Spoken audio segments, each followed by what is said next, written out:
ഹരേ കൃഷ്ണ. വിഷ്ണു സഹസ്രനാമം അർത്ഥമറിഞ്ഞ് ചൊല്ലാനായി പഠിച്ചാലോ? ആദ്യത്തെ ശ്ലോകം.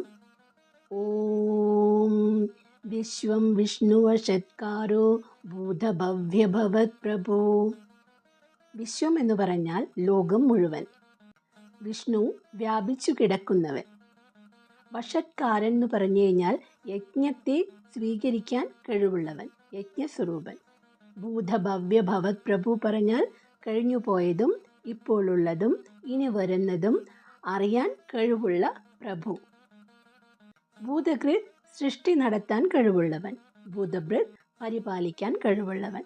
ഭാവ സത്തായത്, എപ്പോഴും നിലനിൽക്കുന്നത്. ഭൂതാത്മാ എല്ലാ ജീവജാലങ്ങളിലെയും ആത്മാവ്. ഭൂതഭാവന ജീവജാലങ്ങളുടെ വളർച്ചയ്ക്ക് കാരണമായവൻ. ഇത്രയുമാണ് ആദ്യത്തെ 9 നാമങ്ങളുടെ അർത്ഥം. സർവം കൃഷ്ണാർപ്പണം.